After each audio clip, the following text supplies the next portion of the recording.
Bismillahirrahmanirrahim. Assalamualaikum warahmatullahi wabarakatuh. Bagaimana kabarnya anak-anak semuanya? Semoga kita selalu dalam keadaan sehat dan bersyukur. Amin ya robbal alamin. Sebelum memulai pembelajaran hari ini, jangan lupa disiapkan bukunya ya. Disiapkan buku sirahnya dan jangan lupa berdoa terlebih dahulu ya anak-anak. Nah, sekarang Ustazah mau membahas tentang selanjutnya yaitu keadaan sosial dan ekonomi. Ekonomi di mana? Di Jazirah Arab. Kemarin kan kita sudah menjelaskan tentang keadaan letaknya, yaitu yang baratnya berbatasan dengan Laut Merah dan Semenanjung Sinai dan lain sebagainya, timur dengan Teluk Arab dan Irak bagian selatan ya. Sekarang Ustazah mau menjelaskan tentang keadaan ekonomi, sosial dan ekonominya. Sosial dan ekonominya kalian bisa lihat di halaman 8. Nah, di situ terdiri suku Jazirah Arab itu terdiri atas berbagai macam suku dan kabilah. Nah, ya. Setiap kabilah terdiri dari beberapa keluarga. Nah, kemudian sebagian besar keadaan bangsa Arab, negeri Arab itu adalah gurun pasir, bebatuan, tanah yang gersang ya. Terus kemudian selanjutnya mata pencaharian pokoknya bangsa Arab itu adalah perdagangan. Jadi jualan. Karena kenapa? Kalau ditanami tumbuhan tidak sesubur di Indonesia ya, karena di sana tanahnya yaitu gurun pasir, tanahnya gersang ya, jadi tidak cocok untuk pertanian ya anak-anak ya, paham ya? Oke. Selanjutnya dua jenis penduduk. Nah, di Jazirah Arab ini, bangsa Arab ini ada dua jenis penduduk. Yang pertama yaitu Hadori, yaitu mereka yang tinggal di kota-kota dan kampung-kampung dengan mata pencahariannya, maksudnya itu pencariannya, penghasilannya yaitu berdagang, profesinya bertani, berternak dan industri tenun. Nah, sedangkan yang kedua yaitu Badui. Ya.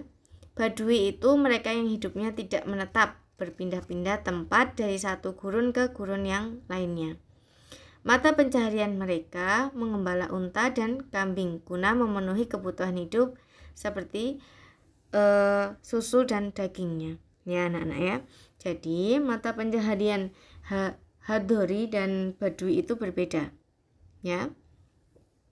Yang satu, kalau yang Hadori itu menetap, maksudnya tinggal di kota-kota atau kampung-kampung. Kalau yang Badui itu tidak menetap ya, berpindah-pindah.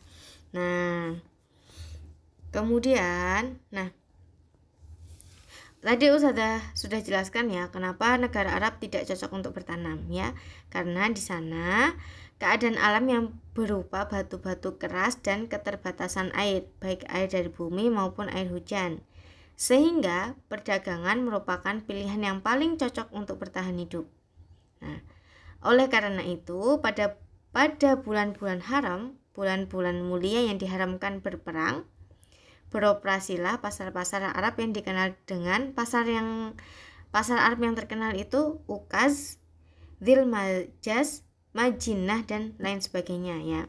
Terus kemudian karena dalam bidang industri jumlahnya sangat sedikit sekali, sebagian besar hasil perindustrian bangsa Arab hanyalah pada seni tenun, sama kulit binatang dan lainnya. Nah, kehidupan masyarakat bangsa Arab sebelum Islam sangat terkenal dengan sifat asobiyah atau fanatisme, kesukuan. Jadi fanatik.